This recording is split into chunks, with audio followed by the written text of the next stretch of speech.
Pack it up. We gotta move. I got 20K on this game. Damn! Now it's a draw. This isn't over. What's up? It's not safe here. You guys clear this place out. I'll buy you some time. Hey guys, it's Bananaowns here bringing you episode 21 of my Saints Row the Third Let's Play. And we're going to continue along with doing, basically the main stories, missions of the game. Now, I bought the full package DLC for this game. I bought the full package edition, which came with the main mission DLC and a few of the smaller, I think that they call enhancements or something like that, where they're just like skin packs, basically, where it just gives you a couple more outfits.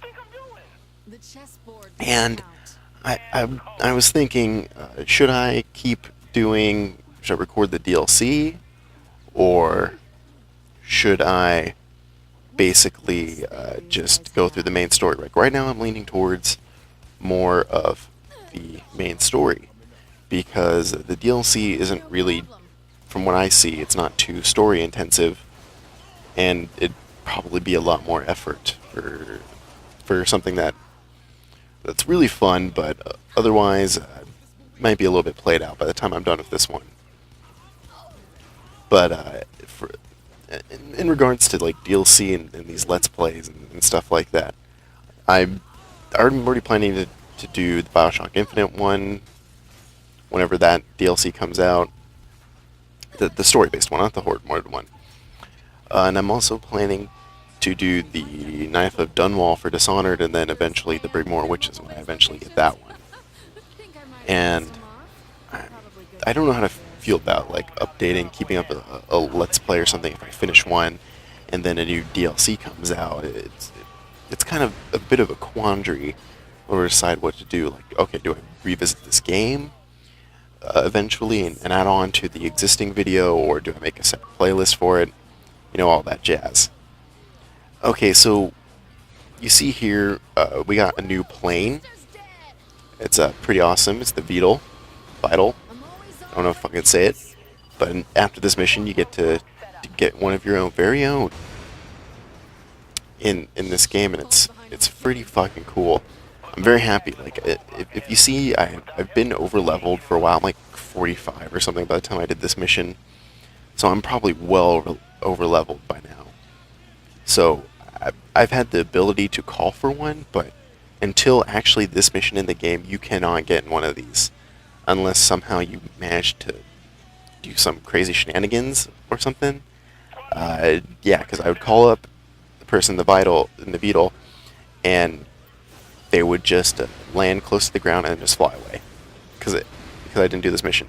After this mission, though, every time I called for one after this mission, basically it worked as it should, where the person lands in front of me, jumps out, and I go drop in the Beetle, and keep going on. Keep going on, indeed.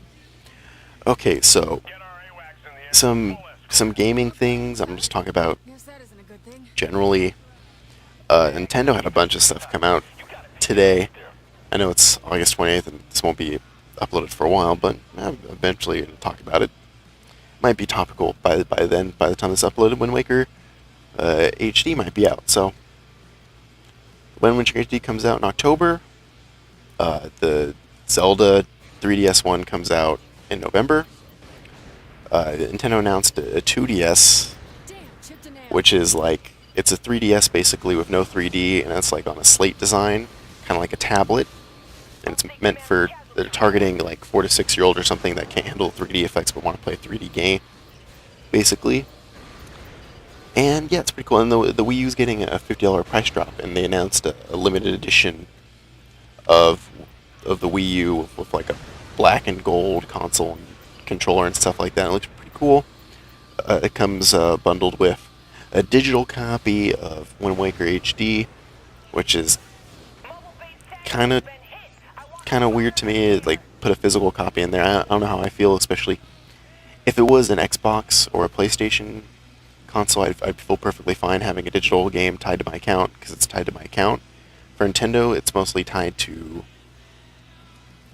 your system, and then you have to go through this huge long process in order to might be able to transfer your games. It's not guaranteed. You might be able to transfer your games, and it's like, that's kind of ridiculous in this day and age. So I'm a little worried about getting that edition there for Wind Waker HD, even if it's just a digital copy.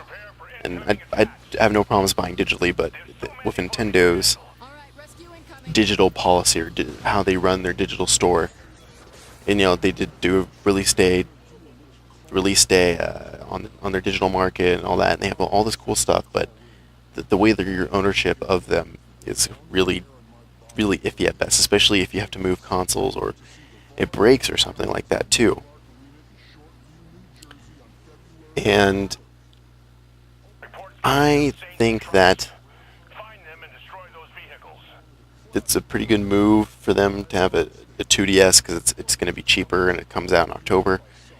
But it's kind of weird because they're targeting little children. Everyone on the internet right now is kind of like, what the fuck are they doing? What the fuck are we doing? And it's just, that typical thing. Oh yeah, and then also the Legend of Zelda one comes with a free digital copy of the Hyrule Historia, like little mini Zelda encyclopedia thing, which is, pretty cool. Again, probably a physical copy would be better. I don't know if it's just me reading digital copies of books, because like they're especially they're pushing it for a digital copy of Hyrule Historia on the Wii U game pad. So it's not like, oh, you get like a Kindle version or something, or an iBook version. It's just kind of like, it's pretty weird. Okay, so you see this mission here is just basically flying around and shooting a lot of things, and that's the way this mission's going to end too, in a little bit. Fly around and shoot things. We've got to intercept this surveillance aircraft so they don't find where we're going to hide the rest of the Saints, because the Stag is pretty fucking persistent, and they really, really want to capture you, basically by waging all-out assault on the Saints, and that's not cool. That's not cool at all, I guess. So look at this. So I love the way this Beetle controls. It feels super nice. If you see some of my earlier videos, I'm flying on a broomstick, and it controls very similar to that, but this one actually has fucking weapons, which is good, and it's really fast. I really like the way the planes feel in this game. They feel rewarding. I don't know, because the planes, they're a little bit more difficult to pilot than other vehicles in this game, and I think I like a little bit of difficulty. Oh, well, anyway, guys, I talked my ass off, so see you later. I'm Joshua Burke. Hey, on TV I play Nightblade, an exceptionally good-looking but misunderstood vampire who risks life and limb every week to keep the world safe. The men and women of Stag put their lives on the line every day to protect your city against gang violence. Want to be a real-world hero? Talk to your Stag recruiter today. I know I have. Nightblade's the face of Stag? Why don't you just put someone in a fucking deer suit? Hearts and minds will win the war, my dear. Shock and awe wins wars, Senator. Authorize the data list and this will all be over. Absolutely not. That kid's gonna get himself killed. Will you ensure Josh Brooks' safety? Or I'll find someone who can. Understand? Yes, ma'am.